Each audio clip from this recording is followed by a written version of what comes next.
If you're like me, you've probably wanted under cabinet lighting for a long time. However, you don't want to deal with the hassle of hardwiring, electrical work, or permits. LED and battery technology has come a long way. When I saw these Infinity X1 lights at Costco for less than $30, it seemed like an incredible deal. But after just 2 months, I can't wait to return them.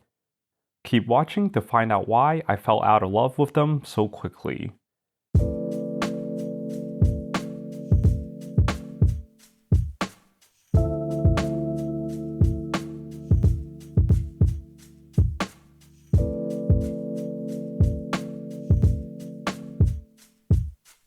On paper, everything looked great. These were actually marketed as under cabinet lights and came in a 3-pack. They include all the features you'd expect from modern LED lights: 200 lumens, 3 color temperature options, motion sensing, dimming, zoning, and of course a remote. More importantly, they're advertised with a battery life of up to 6 months per charge. That's based on 8 motion activated uses per day, with each activation lasting around 15 seconds. After some conversion, that comes out to about 6 hours of battery life between charges. The first issue I had was linking the lights to the remote. I actually bought a second set for a total of 6 lights.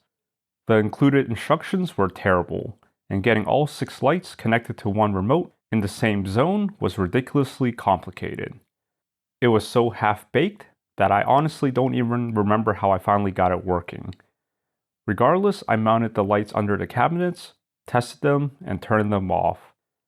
The second issue is that the lights don't actually stay linked to the remote.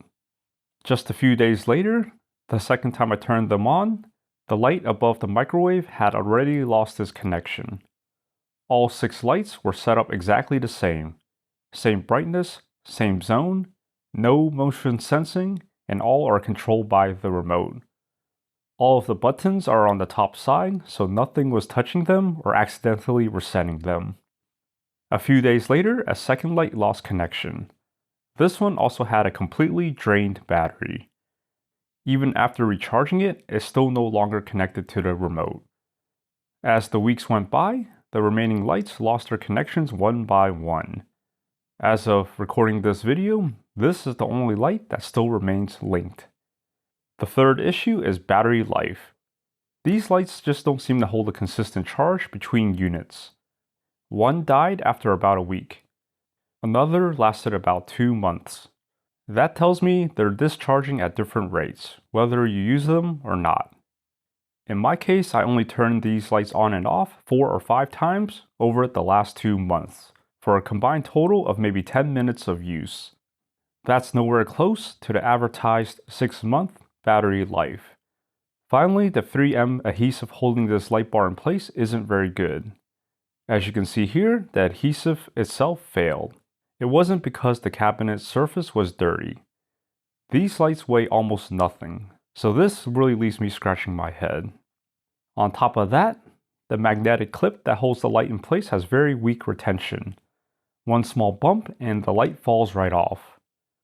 These lights currently have a 1-star review on Costco's website, and I also give them a 1 out of 5. Simply put, this product just isn't good and I would not waste time with it. If you decide to buy and try these for yourself, I recommend leaving them unmounted for a few days, while you thoroughly test them for the issues I experienced. But what if you can't return them because you're past Costco's return period? Fortunately, these lights still have some value when it comes to portability. I wouldn't recommend mounting them permanently, but they're handy to keep in a drawer for power outages or anytime you need temporary area lighting. For the products featured in this video, check out the links in the description below. As an Amazon associate, I earn from qualifying purchases. If you learned something from this video, please consider liking the video and subscribing to the channel. Thank you for watching, and I'll see you all next time. So after filming this video, I got curious about the battery life. I fully charged all the lights, which took several hours, and set them to max brightness. Based on my experience, they should have died in under 10 minutes, but a time lapse here shows that they easily lasted the full 6 hours. I called it a night, turned off the lights, and continued the next morning. Surprisingly, they all lasted until the 13-hour mark, at which 2 of the lights died. The remaining lights all discharged at different rates until the final 2 died around the 18-hour mark, which is simply impressive. No explanation on how this is possible, but my hunch is when you have these lights set up for remote or motion detection use, there is an ongoing drain. That drain depletes the battery slowly even when not turned on, kind of like a parasitic drain in a car battery. I still maintain my earlier opinion that as under cabinet lights, as advertised, these are horrible. However, if you need a long-lasting portable light, they are definitely worth a second look.